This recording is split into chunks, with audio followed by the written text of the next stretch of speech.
Bem, pessoal, AVC sem causa. Por que isso acontece? Vou dar um exemplo para vocês, vocês vão entender. Vira e mexe aqui nos comentários, alguém coloca assim, Júlio, você está falando da obesidade, está falando do colesterol, está falando de pressão alta, mas eu tenho um conhecido que nunca teve nada, nunca teve problema de fator de risco e teve AVC. Por que isso acontece, né? Para vocês terem ideia, vamos diferenciar algumas coisas que é muito comum isso aqui no meu consultório, que é o seguinte, existem pessoas que elas não fazem qualquer tipo de avaliação médica, de acompanhamento, de teste, de exame e acreditam que estão saudáveis. Só que qual o problema? E nos meus vídeos aqui eu falo muito isso, muitas dessas doenças que a gente tem e que aumentam a sua chance de ter um AVC, elas são assintomáticas. E muitas vezes, empiricamente, olhando a pessoa, você não consegue perceber. Pressão alta é uma delas, principal fator de risco. Açúcar no sangue alto também, a diabetes é um desses, também não apresenta. E o colesterol também. Só nessa tríade aí você já imagina. Outro fator, que esse eu tenho, né, é a elevação do peso. Então, né, não precisa ser um obeso mórbido, né? Com sobrepeso já é um fator de risco. No caso, que é isso que eu estou dizendo para vocês, eu tenho. Então, assim, muitas vezes você olha uma pessoa na rua e olha assim, não, tá ok. Mas essa pessoa, muitas vezes, vai ter fator de risco que você não consegue ver, não consegue olhar a olho nu. E muitas vezes, como eu estou dando exemplo do sobrepeso, é algo que você olha para a pessoa, vê gordinha, mas não é algo que você está no dia a dia, vê muita gente assim. Então, assim, normalmente, eu costumo dizer o seguinte, essa pessoa realmente não tinha uma causa ou ela tinha uns fatores de risco que não acompanhava. Eu costumo ficar muito mais preocupado quando o paciente senta aqui no consultório falando não tenho nada, nunca tive nada.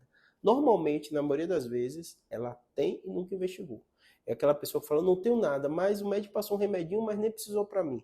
São pessoas que não acompanham muito bem. Esse é um fator. Mas existe realmente pessoas que não têm fator de risco nenhum e tem um AVC. E aí eu vou explicar agora para vocês. Dos AVCs, a gente tem uma ordem dali 15% mais ou menos, que são AVCs que a gente não consegue entender a causa. A gente faz tudo, vê o colesterol, vê o açúcar, vê tudo, vê carótida, não tem obstrução, não tem nada e aquela pessoa teve uma isquemia, né? Normalmente, quando é uma pessoa jovem, você tem que fazer uma série de investigações hematológicas para também ver se ele não tem algum fator trombótico que fez aquele sangue coagular e ele fechar. Então, ou seja, pode uma pessoa sem fator de risco ter um AVC? Pode. Nós somos seres biológicos, a gente adoece, né? Na maioria das vezes a gente sempre balanceia nessa questão dos fatores de risco, mas nem todo mundo vai ter todos os fatores de risco. A pessoa tem uma pressão normal, mas o açúcar alto e teve um AVC, tem gente que tem uma pressão normal, o açúcar está alto e teve um AVC, tem gente que tem pressão normal, açúcar normal, mas o colesterol alto e teve um AVC. E vão ter pessoas, que é essa que a gente está dando destaque, está tudo ok nesses três fatores de risco maior e o peso também, mesmo assim, eles têm fatores de coagulação pouco alterados que tiveram AVC. Lembrando, mulher, o anticoncepcional é um fator de risco, porque o anticoncepcional, algumas pessoas têm um pouco de reação a ele e aumenta o seu risco de ter uma trombose, certo?